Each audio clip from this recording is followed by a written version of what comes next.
Hey guys, how's it going? Welcome to today's coaching session. We're going to be doing flop strategy in position as the pre-flop raiser, deep dives.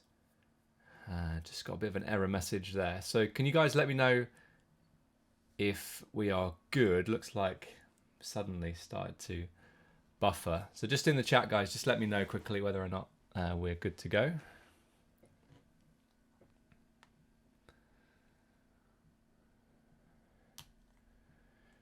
Doesn't look good from my end at the moment. No idea why.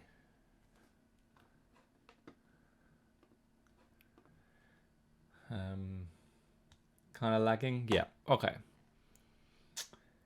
So it's all good.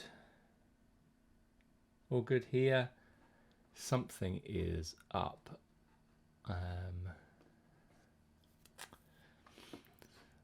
Kind of don't want to start if it's going to lag like a lot. I don't want to carry on through because it's going to be really frustrating for you guys to watch. So yeah, not sure. Yeah, my end is like having some real problems with lag. I'm getting an error message my end, so not sure why. Not had this before, and so kind of confused. 1 second, guys.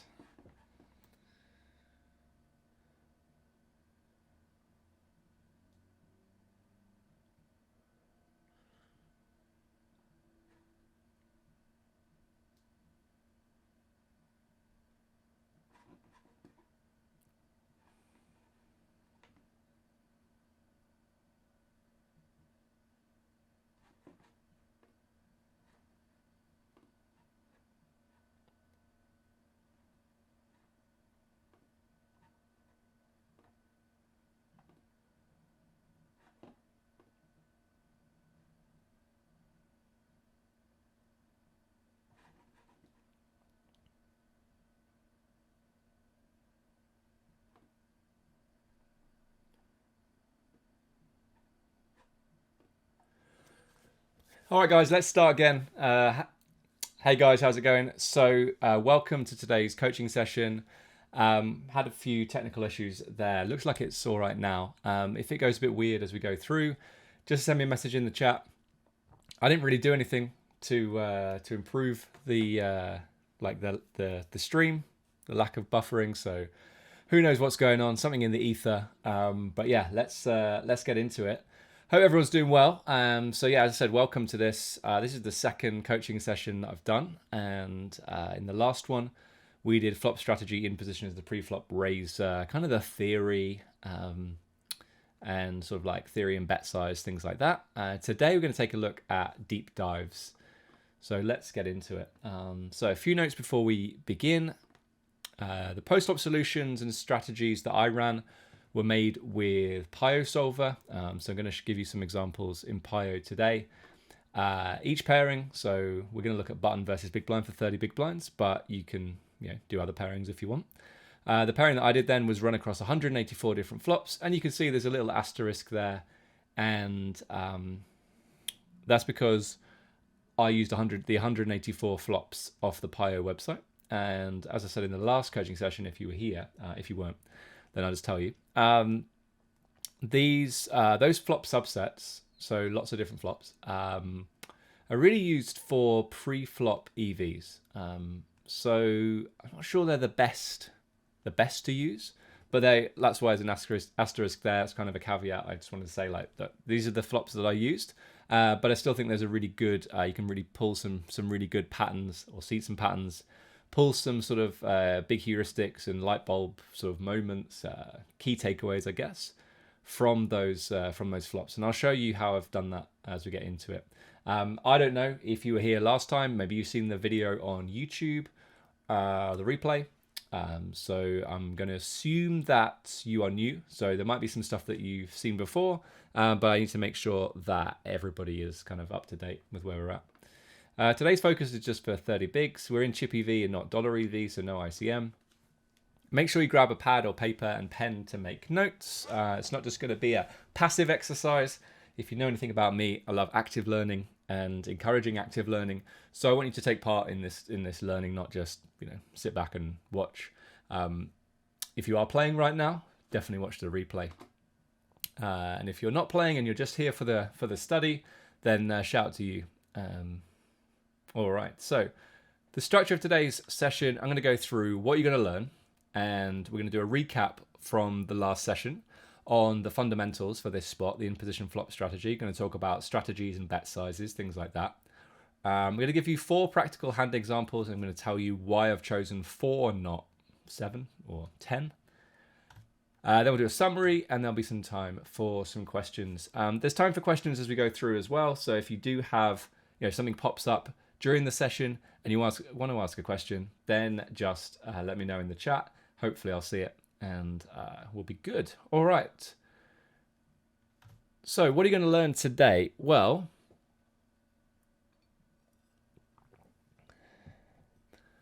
we are going to do a consolidation, basically, of the learning from the last session. But today it's more about practical examples, going a bit deeper. When I say practical examples, I'm not going to pull up a hand history and go through a hand history. I want to look at what we should be doing with our entire range. And this is a common theme. You want to be able to approach spots, look at the spot and say, okay, this is what my range wants to do. And then, okay, this is what my actual hand wants to do. And that's kind of where we're going today. I hope you're going to be able to develop a better understanding of the why, like why do we bet big, why do we bet small, why do we check, all of those kind of things. And we're going to be able to answer questions like, for example, why do we sometimes bet small with top set, and which hands do we bet big on wet boards?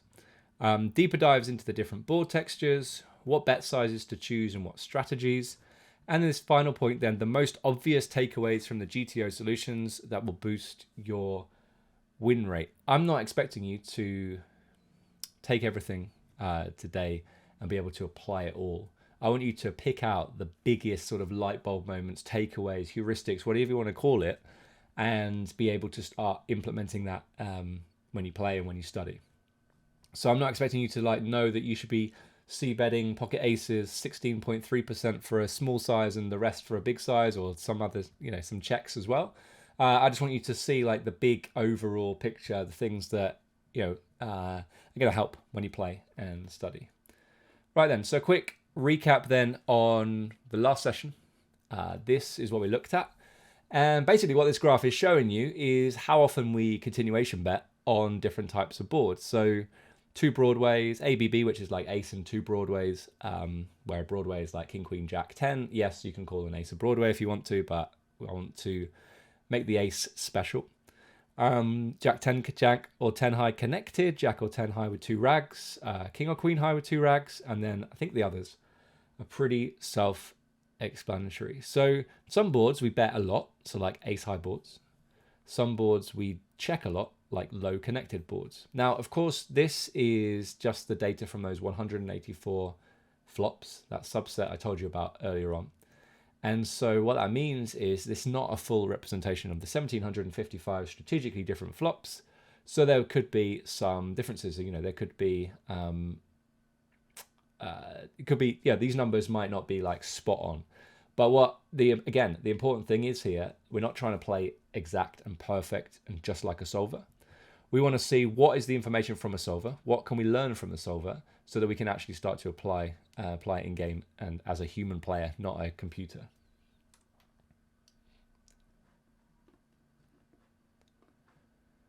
In the last session then, we also looked at c-bet sizing. So if we do choose to c-bet, you can see whether or not we go for a small bet or a big bet on the different boards. So on average, lots more small betting than big betting. So the small bet is the darker, like the red color, and the big bet is like a yellowy goldy color.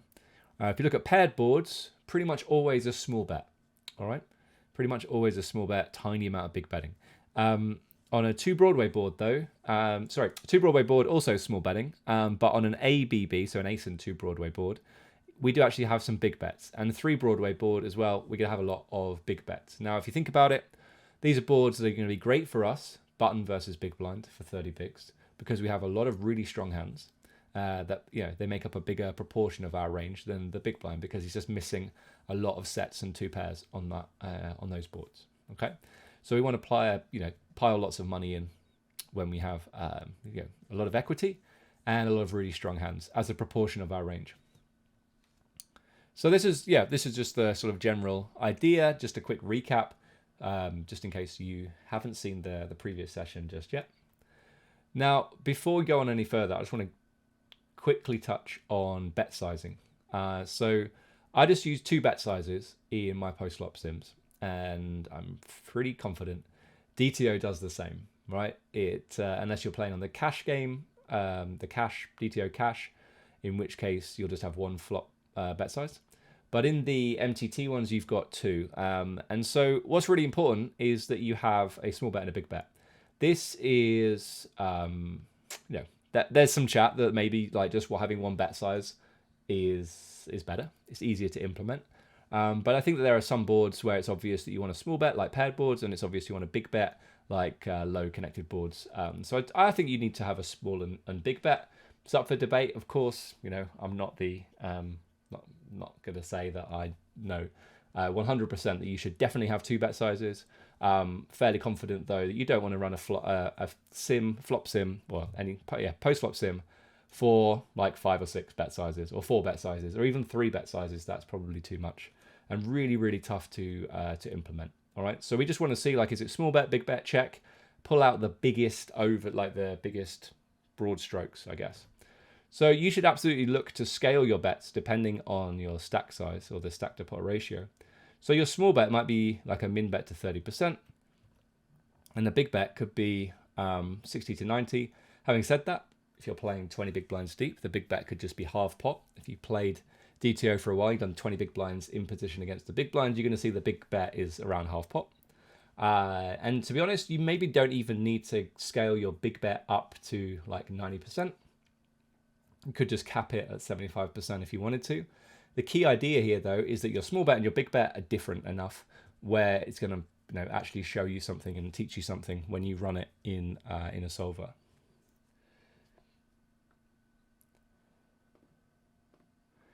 So here is a table of geometric bet sizing. The reason why I've included this again is that I think it's quite useful in terms of thinking about big bet size.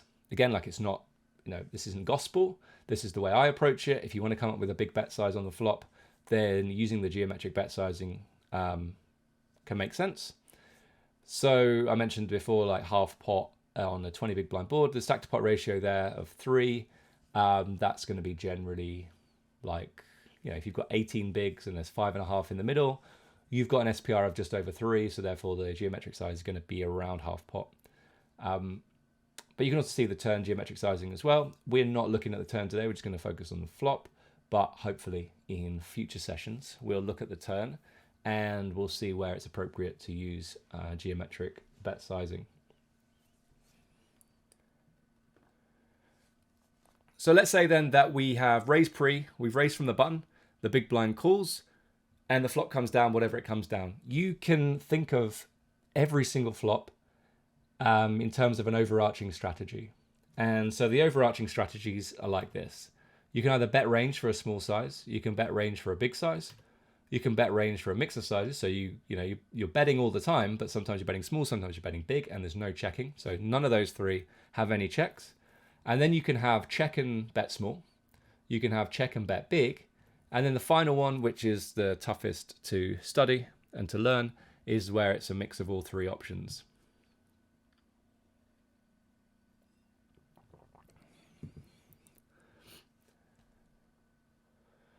Okay, so let's just take the first example then, bet range for a small size. What I've done here is just sorted the 184 flops to look at where do we bet small 100% of the time. I've done 95% plus small bet examples. I think you could default to just betting range on all of these boards. And what you'll notice is there's a lot of paired boards. It's also a lot of really dry king high boards as well. There's a monotone board in there as well, king jack 10, but generally paired boards or king high boards. So the thing is, the reason why I've included this example is just to demonstrate there's not much point in studying this spot, right? In studying these boards. Because all you need to do is, when the big blind checks, you just bet for a small size. Okay, so we're not going to be looking at this example because it's just, you'll just see the sim and it will say bet everything. The same goes for the big bets, although to a lesser extent. You can see these are examples where we bet big 80+% of the time. But you can see that there is some small betting as well in there. So it's not like pure big bet. So it's not as good an example as the bet range for a small size, but certainly like an ace 4-3 board, if you defaulted to betting big with range, I think it would be absolutely fine. So again, like we're not really going to look at these examples because there's not a big enough difference. I would just bet big a lot with these examples. So the first two, I would say, if you can learn when you need to bet small with range and when you should bet big with range, you're cutting down the number of flops you need to learn about. And then you can focus on other ones that have more mixed strategies, which is what we are going to look at now. So this is now betting range for a mix of sizes, both small and big, but absolutely no checking. All right. So this was the third example I gave, and this is where we're going to kick off with some deep dives today. We're going to look at one of these boards, and I'll show you what that is in a moment. Okay. So when it comes to analyzing flops and learning like what you should do with different hands in your range, I think it's really good to break it down into the different sort of hand values or strengths. So Pio does a really good job of this, I think, in that it will tell you, you can like click a button and it will say, this is what you do with the royal flushes, this is what you do with your straight flushes, quads, full house, etc., etc. If it's not possible to have those hands on this board, so for example, if it's not a paired board, you can't have quads, then it won't list it as an option. So yeah, I think if you can think in terms of this, what happens is we go from the say 1755 strategically different flops. We've reduced that to about 12 or 13 we looked at in the last session. If you haven't seen that last session, it is available as a replay on YouTube. What happens now is we can say, okay, some of those boards are just range bet for a small size, some of them are range bet for a big size, and then we have the ones with a mixed strategy. And then what you can do is to actually look at what you should do with the different parts of your range. And again, what we're trying to do here is to see the big patterns, the really big obvious things that are happening in order to start implementing them in game. So just to give you an example, this is just a king, queen, 7. Just like, I can't remember exactly what stack size this is for, but it's just an example. So you can see with sets, we're mainly going to small bet, but there is actually some big betting with 7s. With third pair, you can see it's small bet and check, more betting with a 7 than pocket jacks, for example. And then what you do with flush draws, what you do with straight draws, what you do with our nothing type hands. And what you'll see is there's some really obvious things that come out. So if you want to take a more active role in the session today, what I'm going to get you to do is to write down, on a piece of paper, or if you're using like a Word or Google Doc or any kind of something to write stuff down on, produce some kind of table like this with the hand value and strength down the left-hand side, and then what we actually want to do with those different hands. Because again, we're trying to pull out really key, like obvious strategies. All right.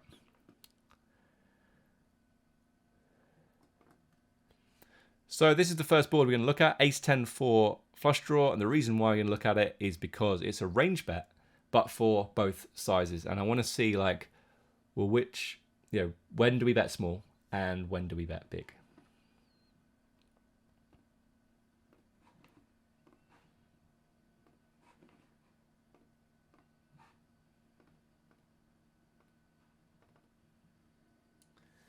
All right, so you should be able to see that. We can see that big blind never bets on this board, which is to be expected. Not a very good board for the big blind. And here we go then. We are going to bet big, 47%, and bet small, 53%. So you can see on the left-hand side, if you want to take a passive role and just sit back and watch, that's absolutely fine. You are going to get way more out of this though if you start writing stuff down and follow along as we go through. So what I want you to do, if you are taking that approach, is to write down the values on the left-hand side, just like the example I gave, and then I'll tell you, what the overarching strategies are with the different values, and we should be able to pull out some really cool stuff. All right, so with our sets then, you can see, so this, the pinky color is a small bet, and the darker reddy color is a big bet. So generally, we're going to be small betting with aces and tens and doing a lot more big betting with fours. And that makes a lot of sense because the big blind doesn't have too many ace-x hands. Just definitely going to 3-bet or jam with a lot of ace-x hands in the first place. So the next level down is going to be a 10. Like, you're going to call with a lot of 10x, right? So if we can see we've got 3 aces or we've got 3 tens, that blocks a lot of hands that will get to continue. So the smaller we bet, the more they have to continue in the first place. If we have top set or middle set and we bet big, that's, we're less likely to get called. And we still want to get value from these hands, okay? With pocket fours, unblocking an ace and a 10 just, wants to bet big a little bit more frequently. When it comes to 2 pair, you can see it's generally going for a small bet. There is some big betting with ace 10, but I think overall we can say small bet. Top pair then, I think, is where we want to start thinking, well, what's going on here? So generally, looking at the pattern, you can see, I wonder if I can make this bigger. No. Okay, that's a shame, because it would have been good to see this a bit bigger. No. Oh yeah, we can make it. Oh, we could do this. I just want you to be able to see this properly, guys, so bear with me whilst I make this a bit bigger. Okay, cool. So you can see the pattern here that, like, our best top pair is it just wants to put lots of money in. And then we can see that our worst top pair wants to bet smaller more frequently, right? So we can almost say that, like, we bet our top pairs linearly. So the better the kicker, the more we want to bet big. All right. Once we get down to weaker kickers, we start to see some, a lot more mixing between small and big bets. So if you're writing it down, you could say, I bet big with your best top pairs, start to mix with the weaker ones. And then you can see that we, bet bigger, the better our kicker, basically. Okay. When it comes to under pairs, there's a lot of mixing going on again, but a decent amount of big betting. So when we're betting queens and jacks, we get a lot of value still, and we see a bit more mixing with kings. Second pairs, mixing as well, so big bet and small bet. But once again, we see the weaker 10x hands wanting to small bet rather than big bet. The bigger we bet on the flop, the more the stronger the hands that want to continue, right? If the smaller we bet, the wider we force the big blind to continue. So yeah, we're going to see some smaller bets, with the weaker 10x. When it comes to third pair, though, really, really obvious, like, huge amount of small betting. We do start to see 5-4 still go for a big bet, 6s and 5s as well. But generally just, going for a small bet here. Low pairs, 2s and 3s, doing a decent amount of big betting. King highs. This is where it gets kind of interesting, because some of these king highs are going to be draws. So you've got the gut shots in here, which we can talk about in a moment. And then we do just see a lot of small betting from sort of this region here, sort of the middling kings. And then the weaker ones, we start to see some big betting, definitely being able to generate folds from better hands by betting bigger. And then we kind of see the same thing, sort of middling kings here, going for a small bet, and then starting to see some big betting as well. When it comes to nothing type hands, this is, again, is pretty tricky. But given that, we've looked at, must be like 70% of our range so far, we can see that we've got a pretty good idea of what we do with 70% of our range. And then we're going to just do a ton of mixing with these other hands. Having said that, a lot of these offsuit hands, you can see in the bottom right-hand corner as I hover my mouse over them, we see a lot more betting with a spade, right? Which, we have more equity, we block their continues, we have more equity realization because we can potentially turn more draws, we can bluff more frequently because we have a spade in our hand, okay? But yeah, there's lots of other stuff going on as well. You can see some diamonds betting reasonably frequently, backdoor draw, backdoor flush draw, potentially backdoor straight draw as well. But that's what's going on with our nothing type hands. So lots of mixing, but there's some takeaways there as well. When it comes to combo draws, lots of mixing too, but you can see, yeah, big bet and small bet. Flush draws, exactly the same thing going on. Ace-X, just a huge amount of equity, so we're just going to put a lot of money in with our best Ace-X hands, almost treating these as, still Ace-King is still Ace-King, right? We still get a lot of value from that hand. This is why we want to put lots of money in, but this is Ace-King of spades, like just a huge amount of equity with top pair, top kicker, and the nut flush draw. But yeah, lots of other mixing going on as well. All right, so yeah, in terms of equity, I'm going to say like the highest equity hands wanting to put lots, betting big for very frequently, and then the lower the equity, the potentially we see more mixing going on. And when it comes to 4-out straight draws, again a lot of mixing. All right, so that's the first one. In the chat, guys, just so I can see who's paying attention, what's just one big takeaway from this board, like in terms of bet size, in terms of strategy, whatever you got from this board, just let me know in the chat.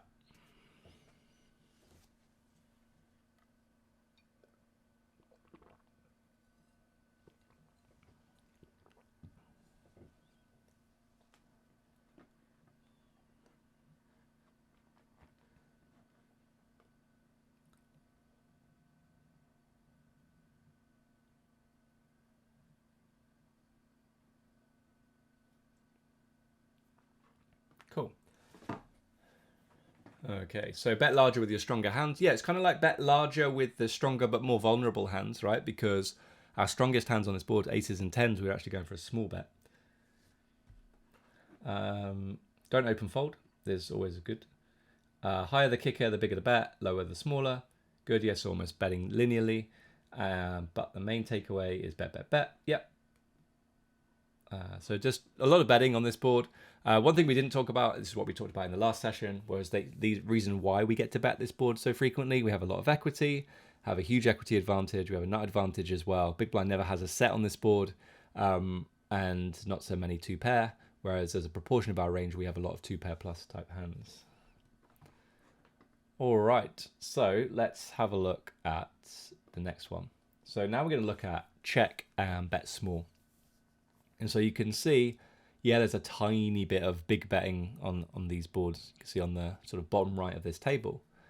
But generally, yeah, we've got check and bet small. So we're actually going to look at that top flop, King 4-4.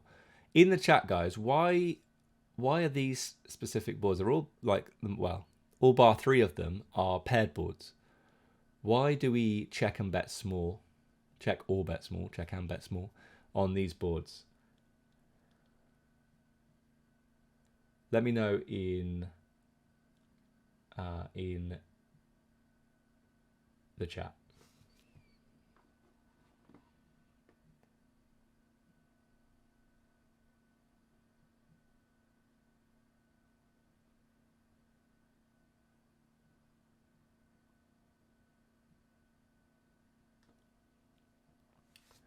Okay, so big blind's got more of the small cards in the range. 2015 flashback, we could be way ahead or way behind, but it depends what we have, of course. If we have quad 4s, we know we're definitely way ahead. But if you've got pocket queens, for example, yeah, you could be way ahead, way behind. Not something I often talk about, but yeah. Question here, came late, what depth is this? 30 big blinds, button versus big blind. And the question to you guys was, why on these specific paired boards do we see a lot of checking, basically?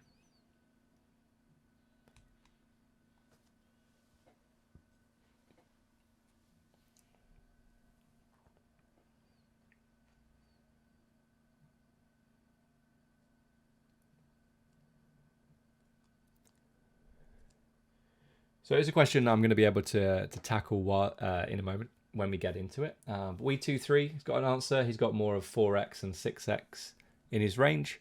Yeah, so the beauty of mapping out these flops, what I did here was sort by high frequency check and very little big betting. so like 5% or less big betting. And so you can see the boards that have a lot of small bet in check as the sort of the overarching strategy. And we can see that there's a sort of like a specific type of paired board that's really jumping out. Now, this isn't always true, but you can see in this example where the pair is the bottom card, right? And I always used to think that, like, okay, well, whenever I see this, it's just basically when the pair is the bottom card. That's the big takeaway, but that's not always the case. But in these examples, you can see that there is generally when the pair is the lower of the two cards, or when the pair is just, you know, a card that the button, has very little of in their range. Well, interestingly, if you look at like 7-7 as the pair, think about the button's opening range. He doesn't have too much offsuit 7x, right? But there's no like 10-8-8 or Queen 8-8 boards in here because the button does open some offsuit 8x. So what you can do with these paired boards where the pair generally where the pair is the lower of the two cards, or just a spot where like the 4-4-3, for example. Think about, does the button open many offsuit 4x or 6x or 3x? That's a pretty good way to look at this. So that's why like 7, 6, 5, 4, 3, 2, you see a lot more checking. Let's have a look in the chat then. Nut advantage. So we'll see big blind have the nut advantage. I'll talk about that a little bit in a moment when we talk about proportion of range. Most of these boards are dangerous to bet on unless you've got the nuts. Yeah, so there's quite a lot to unpack there. Let's get into it.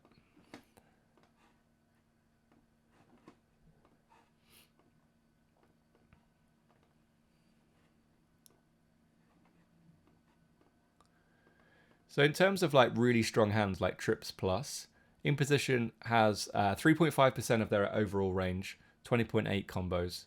And then out of position has 8.2%, 60.6 combos.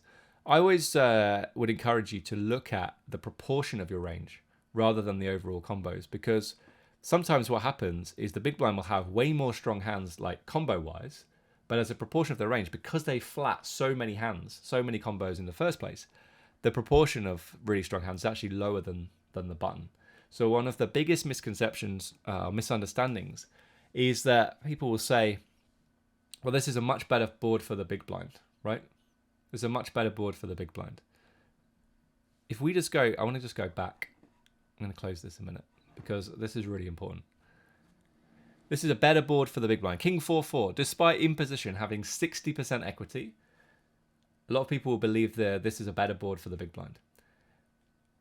I think there's like a common sort of misconception, misunderstanding about what's actually going on here. The big blind has a huge number of really, really strong hands, but they also have a ton of garbage, right? So this is why we very rarely see big bets on these kind of boards, because if we bet big, the big blind just gets to play pretty, perfectly. The smaller we bet, the more they're encouraged to continue, the more hands they have to continue with. So we're encouraged to bet small, but we don't get to bet 100% of the time on these boards because the big blind has a higher proportion of really, really strong hands.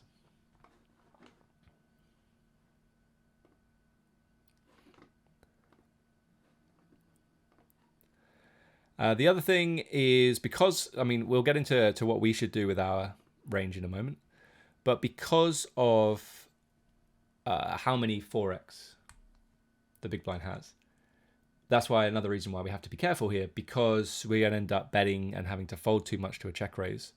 It is worth seeing, like on these paired boards, you're going to see really, really high frequency check raise percentage. And if we see bet a lot and then we face a check raise, that means we've got to continue a lot as well. Otherwise, we're just going to be way over folding. But in these examples, because we don't have enough 4x to defend it, yes, we've got a decent amount of 4x for sure. But, on this rainbow board, we're going to end up bet calling with some backdoor flush draws, backdoor straight draw type hands. And we've got to be really, really careful that we don't go too crazy. So with a lot of the kind of the offsuit stuff, I'm looking at like Queen Jack off, Queen 10 off. We'll get to it in a moment.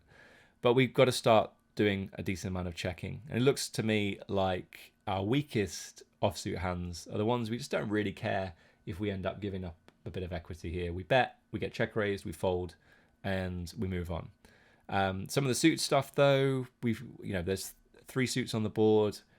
We don't very often want to bet fold if we have a backdoor flush draw. So you've got to be a little bit careful with the suited stuff as well. We might start to see that there's a lot of hearts betting on the flop because, again, just like a hand like 10-8 off, not really giving up too much equity if we have to fold that hand to a check raise. Just to confirm, you can see when we do bet, big blind check raises a ton of the time, 27% of the time. So definitely got to be wary of that. Okay, right. So once again, you've got the sort of the hand value strengths down the left-hand side. We're going to go through what we want to do with each one. I'm going to be looking at these, these two, because we know there's no big betting. Small bet and check. And yeah, we'll start off with quads. We're just going to do a lot of small betting, right? I'm blocking a king. On this board, a lot more than a king and a 4 is going to continue. Backdoor draws are going to continue. Ace highs are going to continue. Like, there's a lot still to get value from. And so having 4s, unblocks a lot of that gets to continue. All right. When it comes to full houses, though, it's kind of a little bit different. If we can see 3 kings, then we know it's going to be pretty tough for the big blind to have many king X that gets to continue. Let me just show you out of position. 11.5% of their range is top pair. It's the highest frequency of hands, sort of hand value that they can have. And they just have this huge amount of absolutely nothing. When I say absolutely nothing, it can be backdoor draws, but the big chunk of hands they have is top pair, then ace high, and then drips. Okay. Right. Let's go back to us.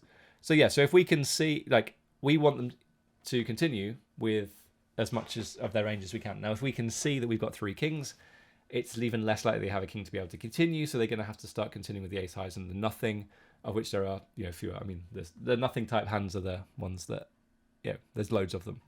But king 4 on the other hand, we only block 1 king, so we get to see a bit more betting. But you can see it's not like it's pure bet though at all.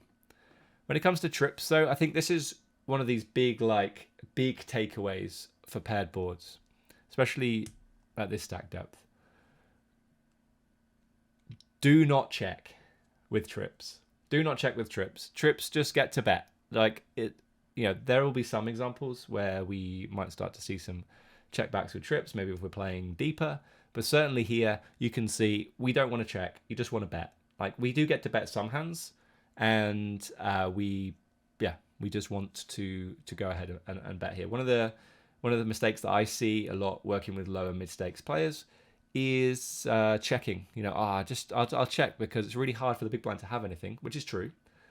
But it's harder to get lots of money in if you don't bet the flop, right? So if you can bet the flop, you can bet bigger on the turn, you can bet bigger on the river. So each street becomes bigger. The bets that you can get into the pot or put into the pot are going to be much, much bigger. So yeah, this is a very common thing.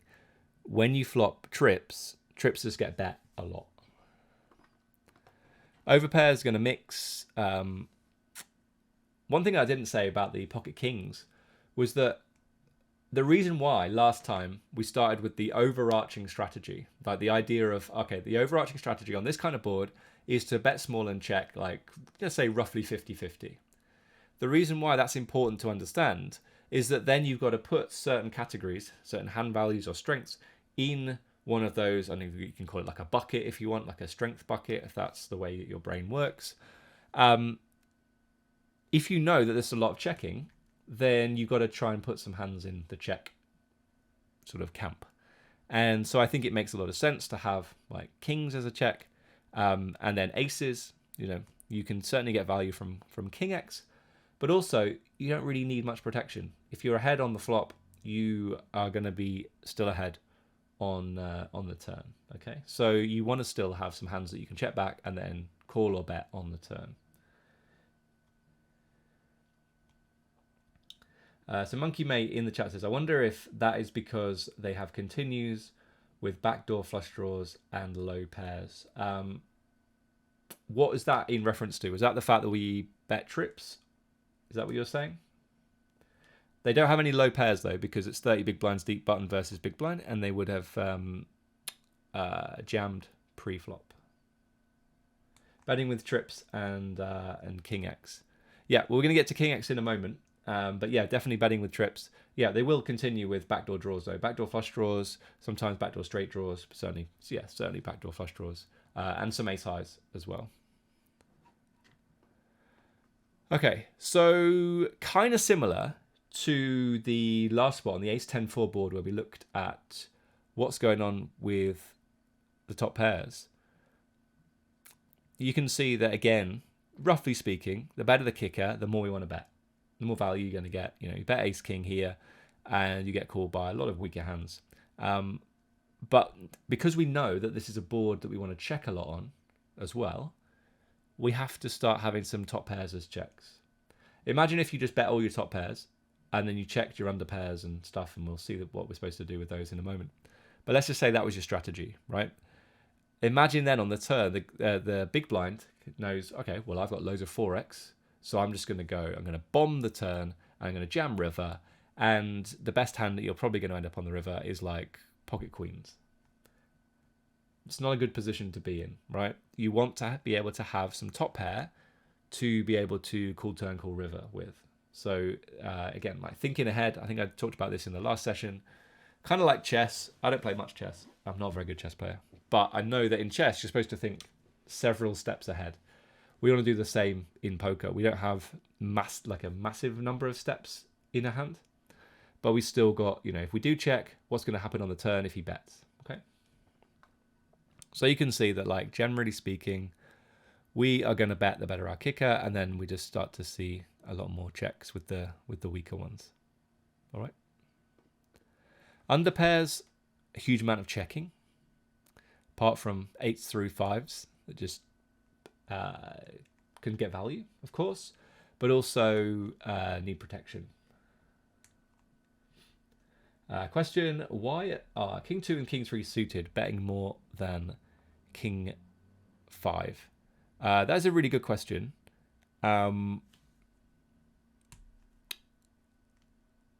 Yeah, that is a good question. Not one I don't think I have an answer to. I've got some ideas, but I don't know 100% if they are correct. And this is the beauty of working with solvers, right? Is that you can pull out some really good ideas, but it doesn't come with a manual or an explanation as to why things are going on. So with the King 5, you can see, okay, we're betting hearts because we unblock clubs, spades, and diamonds that can continue potentially. We can like those hands can check raise, you know, clubs, spades, and diamonds can check raise, and then we can continue. And we know that we unblock those hands. So if the turn is a heart, for example, we know that they haven't improved to a flush draw very often. Double D says maybe 5 blocks 4-5.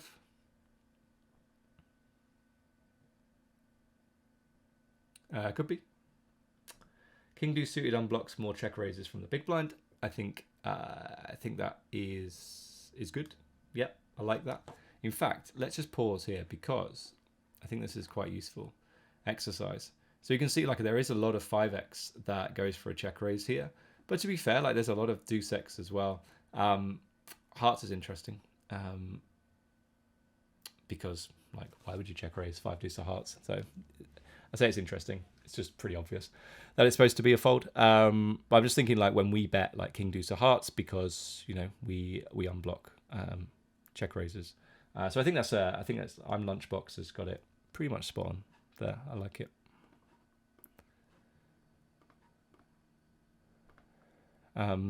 Okay, yeah. So as I said, under pairs, you know, benefiting more from protection with 5s through 8s, 9s through queens doing a lot of checking. Third pairs, 3s and 2s, betting quite frequently. Let's just have a quick look at why this is going on. So certainly generating folds from like all these offsuit hands is pretty good. It'd be interesting to know. You see like all of these 3x down here and 2x hands. What I'd love to see here is if which suits go for a check raise more frequently. And you can see that if we have a heart in our hand, we go for a check raise more frequently. And yeah, kind of the same things going on with the deuces as well. D said the 5 is used as a bluff more from the big blind. Good stuff.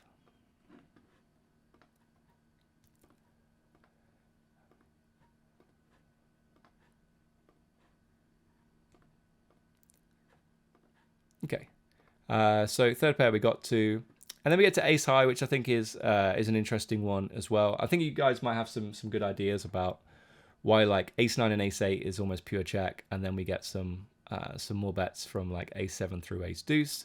Betting our best ace x I think makes a lot of sense in terms of getting value from weaker ace x hands, but also backdoor flush draw type hands. I think that's pretty good, and you see a lot of betting from like backdoor flush draw type hands for us as well. So you can see, yeah, certainly all the way to ace 8, we see a lot of betting with spades, diamonds, and clubs. And it starts to, we start to see a lot more checking with these kind of hands, getting less value, with these hands now. So see a lot more checking. But yeah, certainly we've got to be careful when we bet and get raised that we don't end up folding too much, right? So it's much easier to bet a hand like ace queen of spades because we can call a check raise. Whereas when we bet a hand like ace jack off, we're less thrilled to continue. Right? We want to have, we do have a backdoor straight draw, we have an overcard, it's still okay-ish, but it's much easier and more comfortable to continue with ace queen with a backdoor flush draw. All right. And then when it comes to nothing, looks to me like we are just taking the sort of the lowest equity hands in this sort of region here and betting them and not worrying too much if we get check raised. Like we need to have some bets. We can certainly get better hands to fold. So you might always think like when we bet like 9-8 off, for example, so like why are we betting, right? Well, can we generate folds from better hands? And we definitely can. There's going to be a lot of offsuit hands, primarily, that will fold when we bet 9 high, for example. Okay, we see a lot of checks with queen high, and we see sort of lots of mixing going on. But what you'll see from these suited hands is a lot of hearts going for a bet, okay? And again, just like the 9-8 off, it's okay. Like we bet fold 10-5 of hearts, like it's not the end of the world, right? But we certainly don't want to bet fold a hand like queen 9 of clubs. So we're just going to go for a check and play a turn. Okay. All right. So that was this board. I think that, these boards I think are really, really important to understand. Like these paired boards where the bottom cards are pair. I wanted to just highlight this thing about ranges.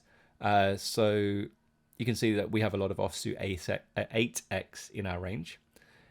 But we don't have 7x, right? And that's why if we go back to here, we can see that we do a lot more checking on like 4, 6, 3, 7, 5, okay, and a deuce. So always think about that. Always think, right, how many offsuit of these kind of hands do I have? Because obviously offsuit hands make up a lot more combos than suited hands, all right? So whilst the big blind, yes, okay, is going to get to defend with a lot of like suited 4x, we just don't open with a lot of offsuit 4x. I'm Lunchbox. Can we see the big blind response versus a c-bet? Yep. So you can see a lot of king x calling, a lot of ace x, well, all the ace x calling. And then we see a lot of like backdoor straight draw, backdoor flush draw type hands. So you've got this kind of region in here that's going to either call or raise. And then you've got the sort of 3 to a straight, 3 to a flush kind of hands in this region that also do a ton of check raising. And then just like us, we want to raise, or big blind wants to raise with 4x. So it just gets to leverage the fact that they have 4x, but also make sure that they do actually put some money in with a 4. Again, like just because if we had ace 4 in position here and we chose to check because we're like, okay, let's just going to slow play and see what happens. I see it quite a lot where the big blind just has like 10-4 off here and wants to just check call. But the turns, yeah, how are you going to get more money into the pot? This is, you get to raise a lot with your really strong hands, and then you get to balance that out with some hands that can definitely turn equity. So you can see a lot of these are going to be like a lot like 3 to a straight, 3 to a flush. So you can turn a straight draw or a flush draw. So for example, like a 7-3 or a 7-5. These are really good examples.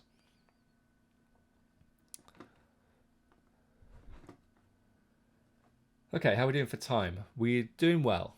So that was the King 4-4 board. Now we're going to take a look at some boards where we check and bet big.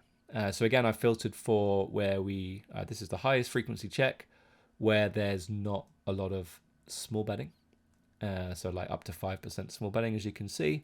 And there's a lot of low connected boards here. And this is something that came up in the last session. You're going to see on these low connected boards, you're going to see a lot of big bet and check. So that's the overall strategy. What we want to find out now is what we do with the different parts of our range. Okay, so we have this is what it looks like. And I think if you're a visual learner, you're able to like visualize stuff, visualize strategies. This is where it gets a lot easier to make sure you only have 2 bet sizes, because you can clearly see we don't use small bet. We literally just have big bet and check, and it becomes the strategy for playing this spot becomes so much easier. If you had 4 bet sizes here, I mean, it would just be a nightmare trying to learn what was going on. So definitely don't do that. I'm sure no one watching this video does that. But remember, if we simplify, I mean, maybe having 2 bet sizes is already too much, right? Too many bet sizes. But at least with 2 bet sizes, we can see, is it small bet, is it big bet, is it check? Having those overarching strategies like I talked about before, the 6 ideas, you can then look at a board. So you raise from the button, the big blind calls, the flop comes down, however it comes down. You can say, right, my overarching strategy here on a 5-4-3 flush draw board is big bet or check. Now we go into the next stage of, well, which hands do we bet big and which hands do we want to check? Magic MILF says suited King X Broadway check heuristic on the low card boards are super common. And we're going to take a look at that right now.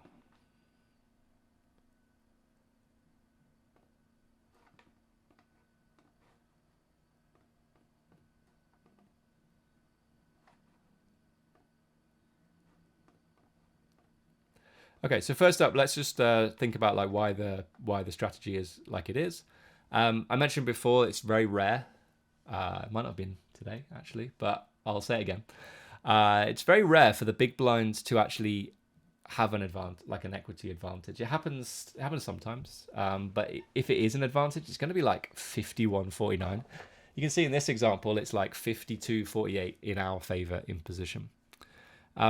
But if I think I hear it a lot, and if you guys are in Facebook groups or Discord channels, someone posts a hand, they're like, right, I raised here with 5, on a 5-4-3 board, 5-4-3 board comes down, and I bet, whatever. And the response will be, well, this board's way better for the big blind. You should have checked, right? Which isn't, it's not that helpful. But it's very rare to see a board where it's a board that's actually better for the big blind. I think what they mean is that 5-4-3 is a better board for the big blind than Ace King Queen, for example, right? Where Ace King Queen is just going to be amazing for the in position player.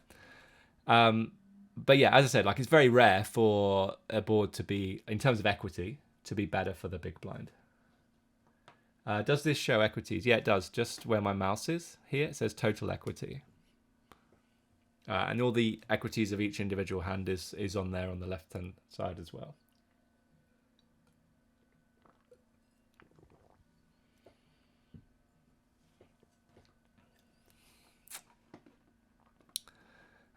Okay, so that's the first reason. The equities run closer together. Now, I'm sure, hopefully in the future we'll do some sessions on out of position as the raiser instead, and you'll see the equities there run a lot closer together, right?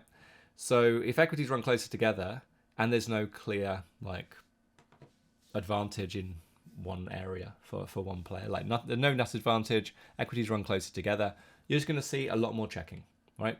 When equities are in your favor and nuts are in your favor, you do a lot of betting, generally speaking. There might be some anomalies. When you have good equity but not a nut advantage, you're going to start seeing some checks, right? Like we saw in the King 4-4 rainbow board. All right, so strategy should be pretty straightforward. Let's have a look at what we do. So remember, we started with the overarching strategy. The overarching strategy is big bet and check. So what we don't want to do is land here and then see that we've got 7-6 of hearts and go, oh, I'm just going to small bet. I don't want to lose my customer. Hear that sometimes, or read that sometimes. We definitely don't want to approach it like that. This, again, I just want to reiterate this. This is why we start with the overarching strategy. So you can say the next time you're button versus big blind or whatever the pairing is, you can say, right, on this spot, let's say it's like 40 big blinds, hijack versus big blind on an ace 6-3 board. My strategy or overarching strategy looks like this. Then you can start to group, the different hands. Hopefully that message has got through. So yeah, we're just going to do a lot of big betting with these hands, with our straights. Sets is pretty interesting. Looks like we're going to check top set, bet bottom set, mix but mainly check middle set as well. So if we know that we're supposed to do a lot of checking in this spot, then we've got to start thinking where do we find these checks from? Someone already mentioned the suited King X, certainly the best King X, King highs, sort of decent unpaired hands going to do a lot of checking on these low boards.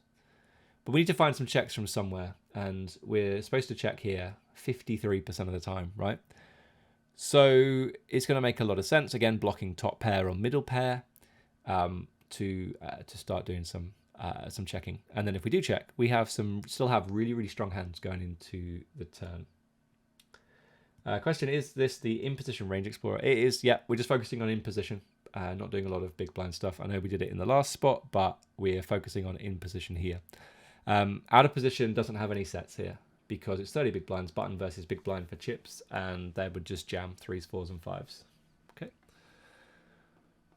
When it comes to two pair, a lot of big betting, but some checking as well. Over pairs, I think this is where we get to see some obvious patterns, right? Now, 6s and 7s, you're often going to find that the first over pairs on low boards are the ones that want to put a lot of money in for value and protection. The thing with 6s and 7s this time, though, is that they have a straight draw as well. So their equity is going to be pretty decent. If we compare their equity to 8s, for example, 6s has 75, 7s has 71, and then 8s has 66. So the sort of the strongest but most vulnerable hands on this board is going to be 8s through jacks, queens, probably, something like that. Which is why we see, jacks through 8s doing a lot of betting. 7s and 6s does a lot of betting, still get a lot of value, but very comfortable call a check raise. The other hands can just, if they face a check raise, can just get it in. But then we start to see some checks with kings and queens a bit more frequently. Interestingly, you can see queens with a spade wants to bet, more equity realization, blocks flushes, but gets to continue on a lot more cards. I mean, yeah, hopefully that goes without saying. And then aces, again, just a huge amount of equity because it has a straight draw as well. Okay, so it's an overpair and a straight draw, really pushing equity in this spot. Really quickly, guys, who in the chat is actually filling this out on a sheet, and who is just who's watching it just gonna watch the replay and do it then? Just let me I'm just really intrigued to know how you guys learn and study, because okay, so I like the honesty that you're playing right now. Definitely watch the replay if you are playing or doing something else right now. where you're not making notes and stuff, then definitely encourage you to watch the replay.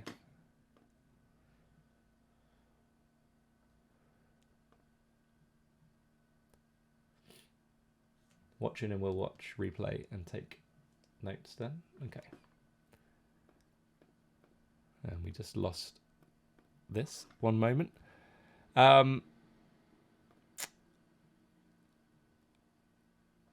Okay. Actually, one thing I didn't mention. Another reason why we want to bet big. Well, when we go big bet and check here, is in terms of like who's got the bigger proportion of really strong hands again. So yes, okay, they don't have any sets, but they're still going to have,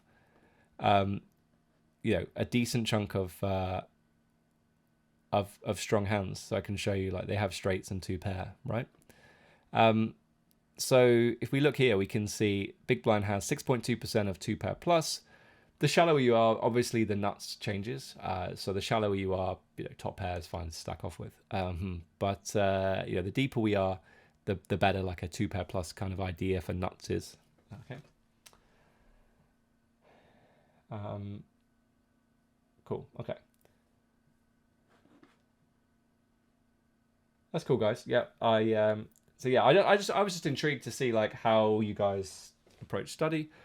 I think, yeah, just definitely watch the replay is going to be the answer. If you're already watching the replay because, yeah, not watching live, then shout out to you. You can pause and, you know, make notes and see what happens.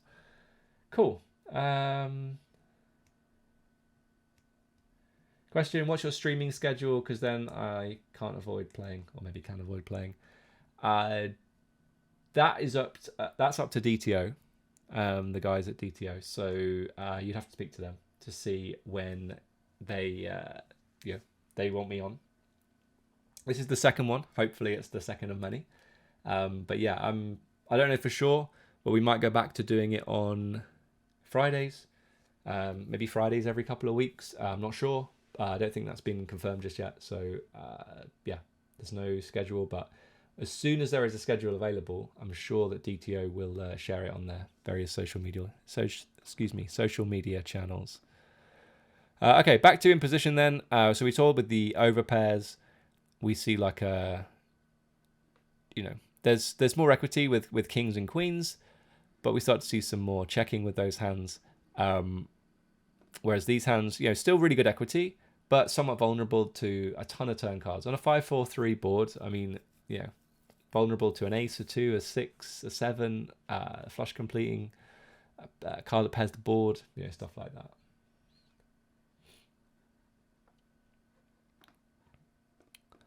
that. Okay, so this exactly the same kind of thing is happening with top pair. You see that like our best top pair, so like ace 5 is very similar to a hand like 6s or aces, I guess. Maybe less so. In that you have, you know, tremendous, you know, best equity with ace 5, and you see the equity drop off for these middle ones. So you then start to see some checks here. Just go back, see some checks here, but then it goes back up, right? So in terms of equity, we suddenly 7-5 pair and a gut shot, 6-5 pair and 8 out straight draw, right? So all of a sudden, we start to see more betting with these hands. So I think that's a big, you know, a decent takeaway in this spot. Second pairs though, doing a huge amount of checking.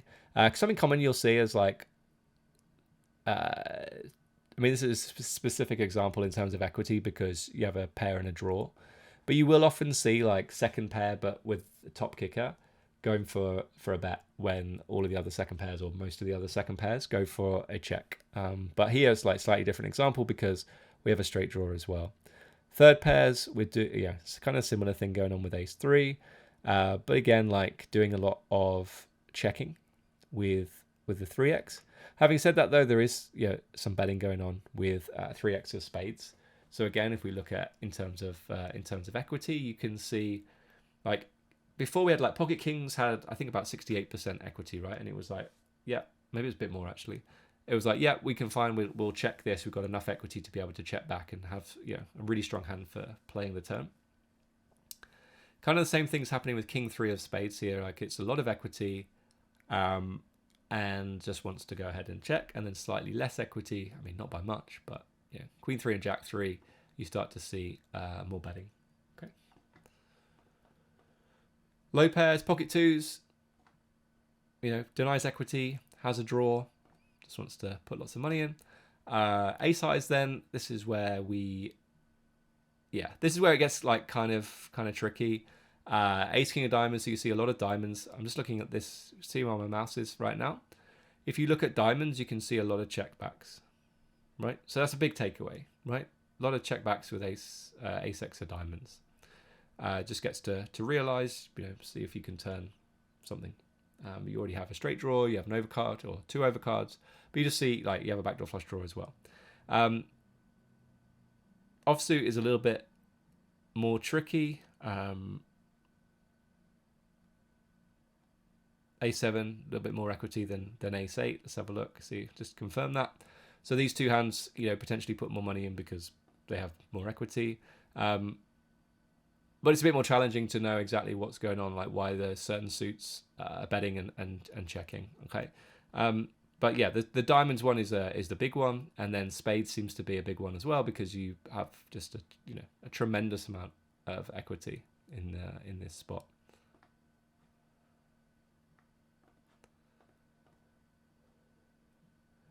All right, king highs. Someone mentioned this before about best king highs being checked back quite a lot of the time. Diamonds, again, if you look bottom right, seems to be a common check back, or a lot more common than the other suits. I mean, spades wants to bet because it has a lot of equity, but then hearts and clubs just really not got much going on. 6x obviously is a straight draw. So yeah, there's some other stuff going on here. We see a bit more spades betting, I would say, like with the king 9, king 8, king 7 kind of thing. And then nothing, we see a lot of mixing in once again, big bet and check. But here you really can see the pattern of betting spades more frequently. So again, looking bottom right, you can see that spades bet more frequently than any other suit. Interestingly, we'll look at flush draws in a moment, but interestingly, spade, like 2 spades, I was talking about off like single spade hands over here, betting more frequently, but 2 spade hands, actually you do start to see some checks in some of these like 10x and 9x hands, unless you in terms of equity, you just have a decent amount of equity. 9-6 of spades, 61%, and it just drops. So we're going to start to see some more checks. And again, like thinking about like as a human, we know this is a spot where we want to do a lot of checking. So what we're going to do is make sure that we've got we bet when we have a flush draw sometimes, and we check other times we have a flush draw. And we've seen a lot of equity, like puts a lot of money in when it's got a decent amount of equity, or a lot of equity. Certainly can bet and get it in against a check raise. What else did I want to say? Not sure. Maybe that was it.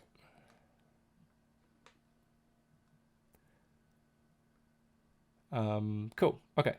So yeah, I mean, there's a lot of mixing going on, but spades doing a lot of betting, and but sometimes doing some checks with sort of the 10x and the 9x. But then if we do have a little bit more equity, we get to bet once again. Okay, off topic. Well, it's kind of just reading the question. It doesn't seem like too off topic to me. It says, does out of position have more straights and straight draws than us at a significant margin, since you have range explore open? We will look at that. Well, we can look at it right now, actually, because we're going to look at draws now. But you said what? So straight draws. So in terms of straight draws, we have a huge chunk because we have a lot of ace-x. But 40% of our range is a straight draw. And 40.6% of out of positions is a straight draw. Okay.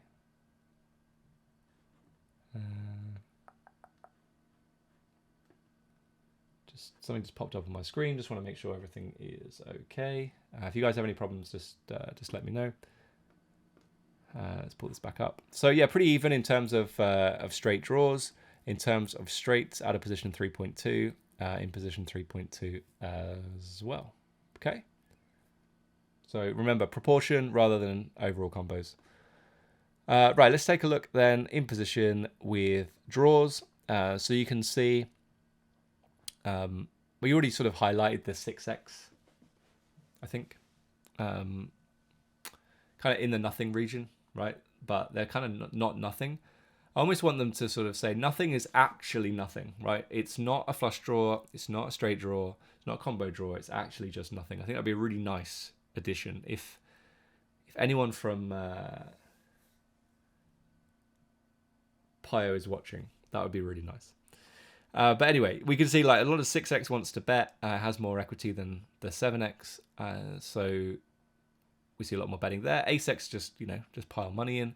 But then we do start to see some checkbacks with ace-3. But then we want to put money in with king-deuce and bet queen-deuce. Okay. In terms of flush draws, we see a huge amount of checking. And we already know that like these best king-X go for a check, whether they've got spades or not. But again, that was the point I was going to make, actually. So earlier on I said, I think there was something else I wanted to say, but I couldn't remember what it was. Basically, we want to make sure that on any kind of run-out, we can still have a strong hand. Now, there'll be some boards and run-outs that will favor one player over the other. Of course, there will be. But we don't just want to bet all of our flush draws on this board so that when we check and the spade comes on the turn, it's really obvious we never have a flush, right? So we make sure, it's kind of not the way, I don't think this is the way the solver, it's certainly not the way the solver thinks, right? Because the solver's not thinking, it's literally just working out the EV of checking versus betting. And it believes that checking is going to be way better than betting. But in terms of like being able to work it out, what's going on, we just want to make sure, okay, well, we've got a decent amount of equity.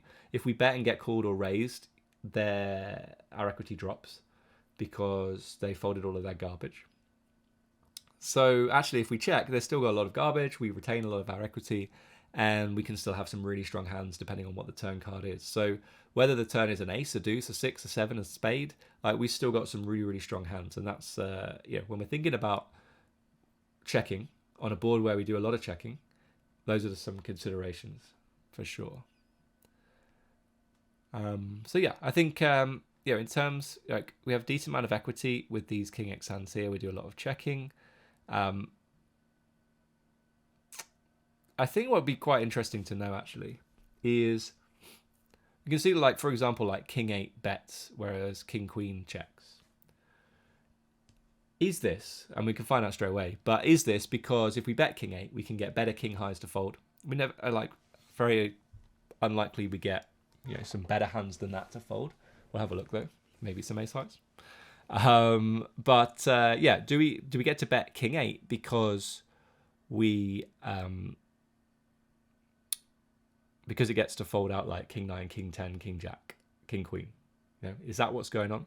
Whereas when we got king queen, well, what's the point in folding out king queen, king jack, king 10, king 9, right? There's no point. All right, let's just we'll come back to flush draws and just highlight this example. So you can see, we do get some ace highs to fold, like ace-X with a backdoor flush draw is not going to fold. And these ace-X have either a pair or a draw, so they're not going to fold. So can't really get too many ace highs to fold. But when we've got a hand like king 8, well, we can get king 9, king 10, king jack to fold, right? Certainly when we have the king 8 of spades, we even block some offsuit hand like king jack off with the king of spades. So it means that he's folding a huge chunk of these hands. So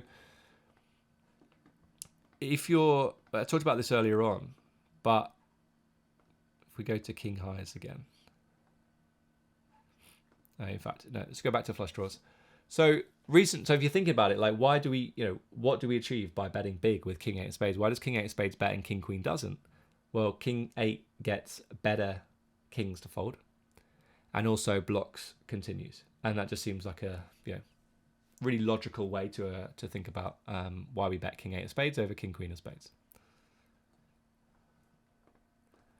8 out straight draws, doing a lot of checking once again. Sixes we've already seen, and 6-5 like pair and a draw just wants to do a lot of betting, but mixing with a lot of the other hands.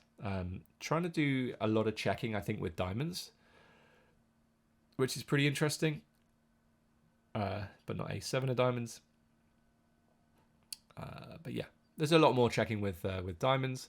And then when it comes to 4-out straight draws, again, mixing quite a lot. Aces and 7s and 7-5 and Ace-5, we've already seen. Just wants to bet, get lots of money in. But then we're kind of, we need a little bit, kind of more equity in if we want to bet. All right. So let's just rephrase that, because these 7x hands want to bet a lot, like 10-7, for example, whereas Ace-X doesn't want to. Where Ace-X has, still has a draw, but also has 2 overcards, has more equity. So why does that want to check and this doesn't? So kind of misspoke there. What I really want to drive at here is that, once again, these hands can get better hands to fold. All right. When you've got a hand like Ace-10, for example, let's say you've got any Ace-10 suited here, we are going to generate folds from hands that we're already way ahead of, and we're going to make our opponent's range a lot stronger.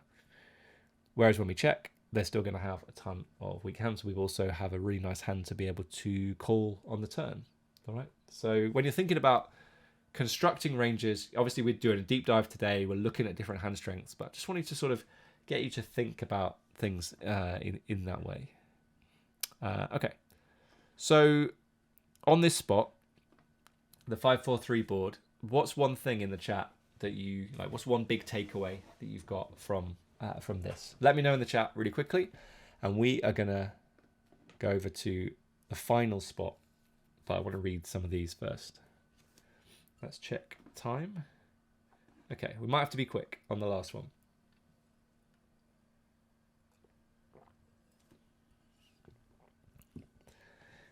We've saved the best for last. I say best. It's the hardest. We've saved the hardest for last. Let's have a look at some of these comments, and then we can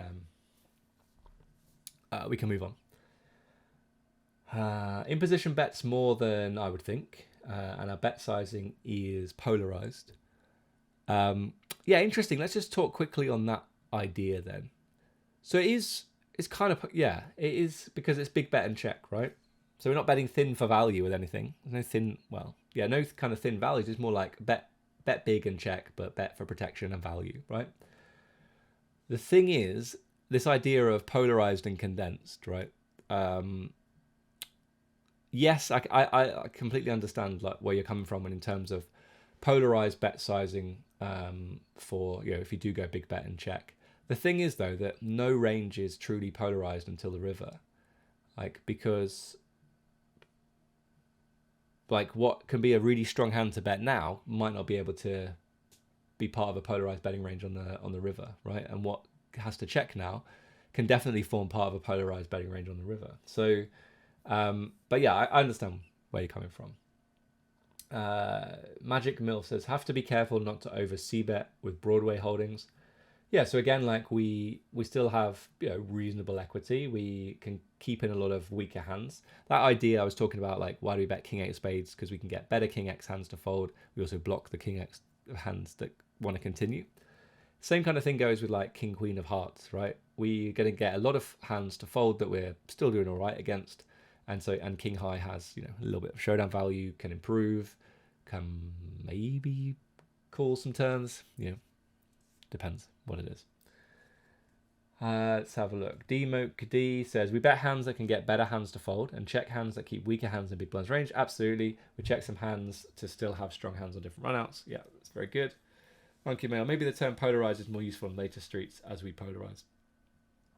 Yeah, I mean, I'm with you on the, if we just go big bet, we're going to be pretty polarized. There's going to be hands we want to bet for value, hands we want to bet as a bluff, and then the hands in the middle are just going to want to check, right? If that's the approach. All right, so as I said, we saved the best for last, but we've also saved the kind of the most complicated till last.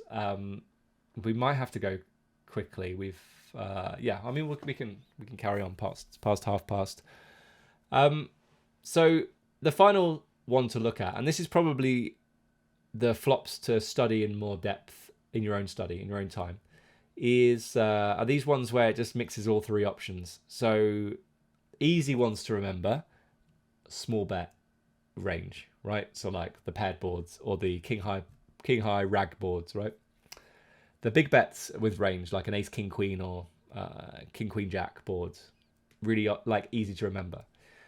And then you've got like as we went through, we went like small bet and check, big bet and check, and then you get to this one, and it's just like, all right, let's try and work out what on earth is going on. So just sort of recognize that these are the kind of boards where you will start to see a mix of all three options. The equity is still in imposition's favor, but yeah, we see a lot more mixing. Question: what is Bet3E in the top right? So Bet3E is just the geometric flop sizing. This is what I used in my sims, what we're about to see in Pio, and yeah, it's just it's the geometric sizing, so we can bet the same percentage of the pot on all three streets and have the same percentage back on the river. Okay, let's go in here then, so you can see what it looks like. We still bet a reasonable amount, but there's, you know, small bets, there's big bets, and there's checks, and so it becomes a lot more challenging to study. And this is why I think that you should spend, you know, a decent amount more time on these kind of boards.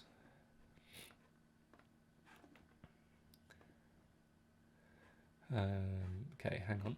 Before we get there, well, let's bring the board up, but I want to show you.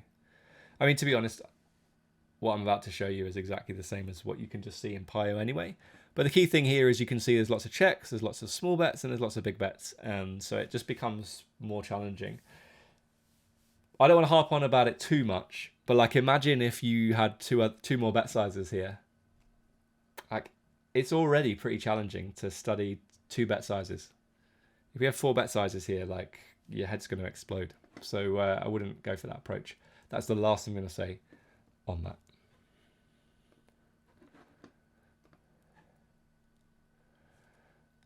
Okay, so let's do exactly the same exercise, but this is going to be trickier, and so hopefully you're still with me. Okay, so sets generally looking to small bet, but top set once again is going to check. Now let's just have a look at what how many top pairs out of position has. 11.8% of their range is top pair, right? So yes, they've got a huge amount of nothing. But the next level down is like third pair and top pair. So like, they have a lot of Queen X, 7X, and 5X hands.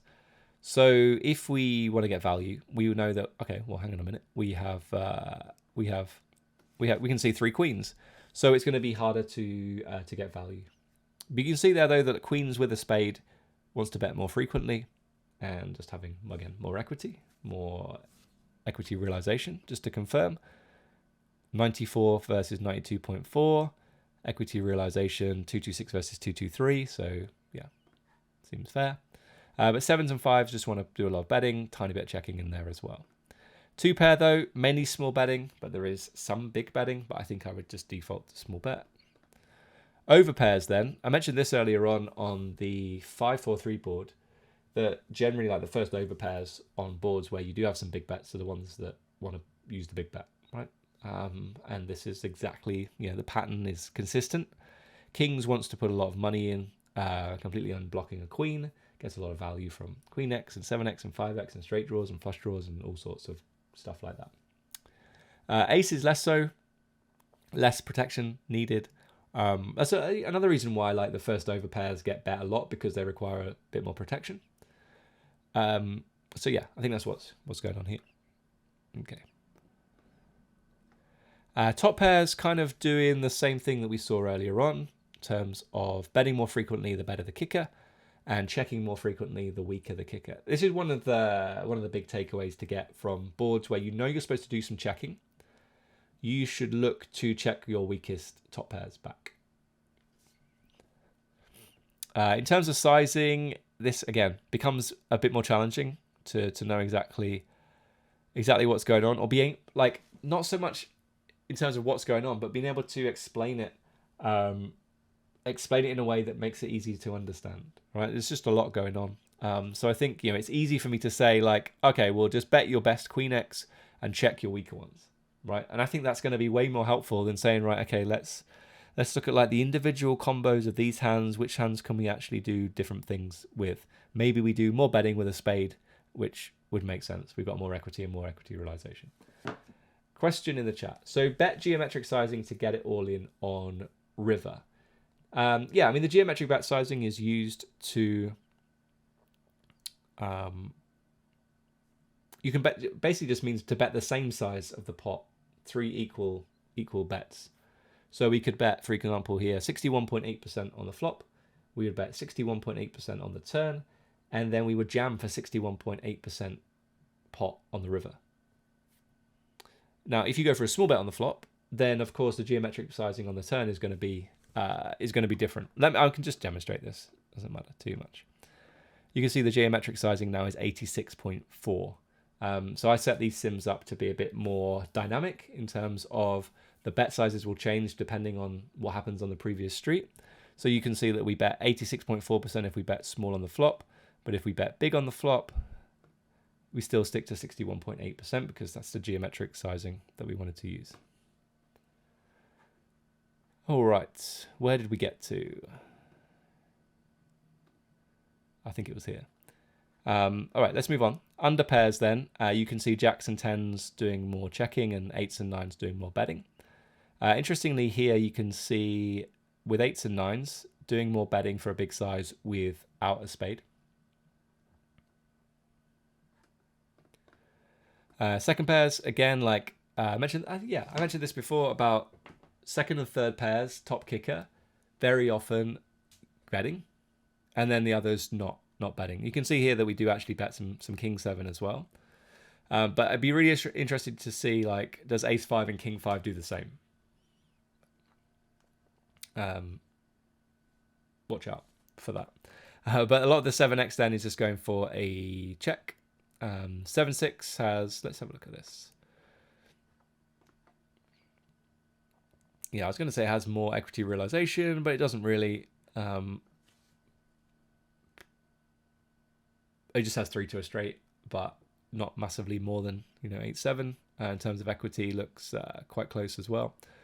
So not too much to pull out from that, I would say. But the big thing is that we bet a7 and king 7 quite a lot, and then check the others, and the 7-6 for some reason just gets bet. Okay, cool. Same kind of pattern going on then. So the ace 5. So again, when there is some checks, when there are some checks on a board, we still want to bet middle pair with a top kicker and bottom pair with a top kicker. And I think this makes quite a lot of sense. You have an overcard, but also you get a lot of value from the weaker 7x and 5x hands. So if I just show you again, in terms of the out of position player, second and third pair make up almost a quarter of their range, right? And they're never going to fold those hands. So when we have top pair, middle pair top kicker, or bottom pair middle kicker, bottom pair top kicker, then we're going to get a lot of value from those hands. Okay. So yeah, pretty consistent, and I think you're going to see that a lot. Like ace, yeah, middle and top and bottom pair with an ace kicker. 2s, 3s, and 4s. This time going for a check. Ace highs, again, there's a lot of them, so it becomes challenging to know and to see exactly what's going on here. We might start to see some more big bets with spades. You can see like ace of spades, 2 of diamonds, for example, doing quite a lot of big betting. Yeah, fairly consistent, certainly up to ace 6 off, and then we see a lot of small betting and checking with these weaker ace x hands.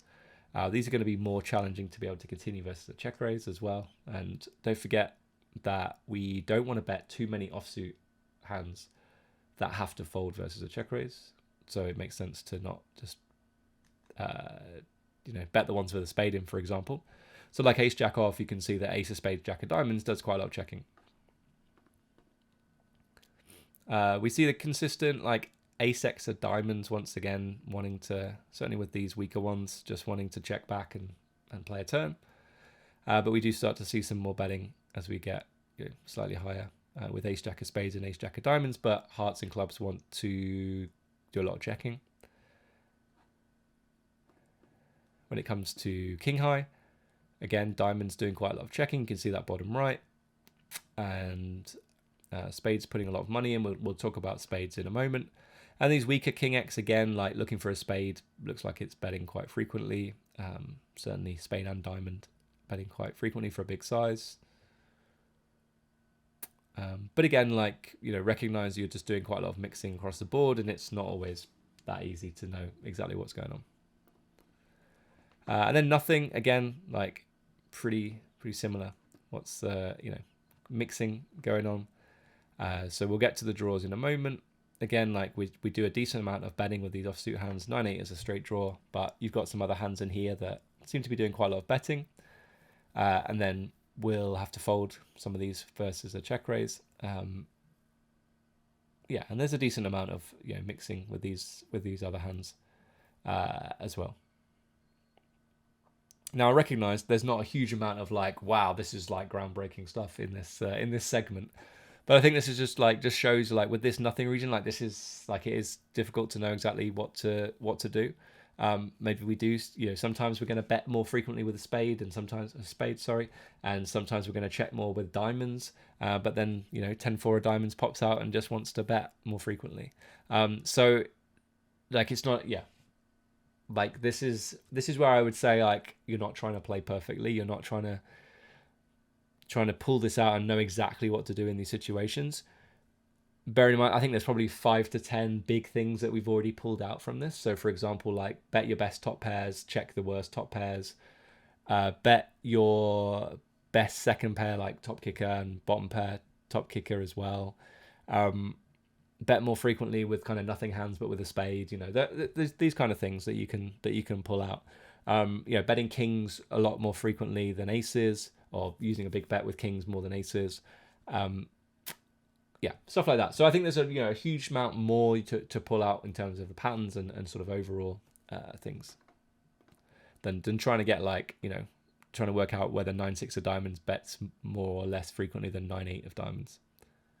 It's less. Bad example. 9-8 of diamonds is a straight draw. Okay, so here we go then. Combo draws. So we bet a lot with 9-8 of spades. 9-6 and 8-6 though, doing a decent amount of checking. Flush draws, again, just a huge amount of things going on. What I would say is quite interesting here is that doing a lot of small betting with the best ace X, and then once we get down to like weak king X and the weaker ace X hands, doing some more big betting. And again, like remember, the bigger we bet, the more our opponent has to fold. The smaller we bet, the more they have to continue. And once we start using some big bets, we want to generate folds from better hands, right? So when we bet a hand like king 8, we want to be able to get some better hands to fold. Whereas when we bet a hand like ace, bad example, ace king of spades, like we want almost like to encourage continues from hands where ace king of spades is still going to be in really good shape. 8-6, doing a lot of mixing between small bet and check. And then finally, 4-out straight draws. 9-6, just like 9-6 of spades, I think was doing quite a lot of checking. But then we see a lot more betting with 9-8. But again, like 9-8 off without a spade, doing a decent amount of checking. So I would say it's been much easier to tell you what to do on a king 4-4 board, tell you easier what to do on an ace 10-4 board, and then there was the other board. 5-4-3, really easy to tell you what to do. When you get to boards like this where it's like a lot of mixing, it becomes a lot more challenging. So yeah, I think it was a good exercise to run through all of these for these 4 different types, and yeah, hope you got a lot out of that. This final board then, just in the chat, what was the biggest takeaway? The biggest takeaway for me is that it's quite difficult to teach in terms of like the sort of the nuances, the it's easy to teach the big over sort of the broad stroke stuff, but the things that happen less frequently are or lots of mixing is a lot more challenging to teach, and maybe we don't need to worry about it too much.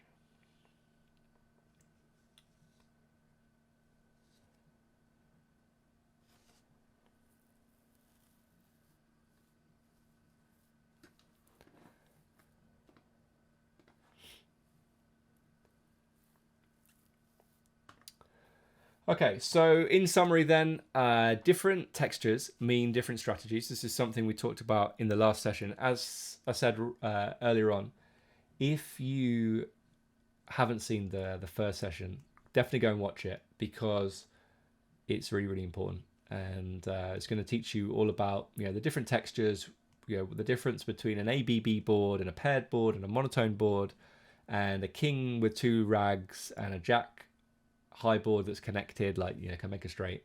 You know, those kind of, like, there's lots of different strategies for lots of different boards.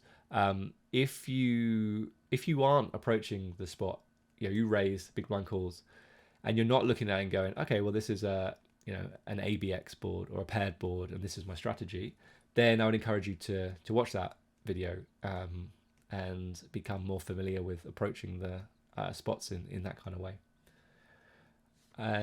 Some boards require more study than others. Good example was the last spot we looked at. Look for the most obvious patterns. So you know, I'm going to keep saying this. When we study with solvers, we're not trying to play perfectly. We're not trying to play, like, you know, nail it in terms of like the exact percentage. We're looking for the big stuff, the most obvious patterns, the big light bulb moments, the big takeaways, the heuristics, whatever you want to call it, from what we've got, right? Because once you've got those down, you're already going to see like a big improvement in the way you approach these spots. So as an example, strong but vulnerable hands should often be bet for a big size when a big bet is used. You know, sometimes we don't, you know, we have some strong but vulnerable hands, but the spot doesn't say we should, you know, bet big. We just have small bets. So you don't suddenly just pull out a big bet with these hands if there's no big betting in that spot. Always think about the overarching strategy first. This is, again, really, really important. You open big blind calls. What's your overarching strategy for this board? How would you group this board? How would you describe this board? And then what's the strategy? Oh, this is a spot where I want to bet big with a lot of my range. This is a spot where I want to check and bet small. This is a spot where I want to big bet and check. If you can get that down, then you're already halfway there. Because if it's a board where you're supposed to bet a lot for a small size, you don't even need to think, what's my hand? You just bet for a small size. If it's a spot where you're supposed to bet big a lot of the time, or all the time, like on a king, queen, jack, or ace, king, queen board, then you know you're not like, okay, which hands do I check? Because there aren't any checks. You just bet. But when you get to low connected boards, for example, where you do big bet and check, you've now got a better idea of like, well, which hands do I bet big and which hands do I check? So always think about the overarching strategy first before you then start sort of working out what you're going to do with different parts of your range. You can group hand values together to make them easier to learn. Monkey May in the chat says, your kicker for your pair is an important part of your betting frequency. I like it. That brings us to the end of the session, guys. Does anybody have any questions?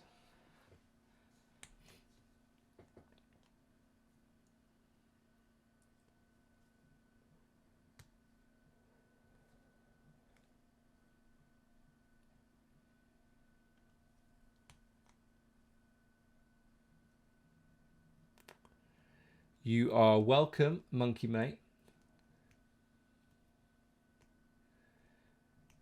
You said, your cult of Twitch followers are hoping for some Sunday grind stream sessions in the future. Haven't done much Sunday grinding, certainly on Twitch, for a while, for a long time, actually. So maybe we'll see. We'll see. Scoop's coming up, so you never know.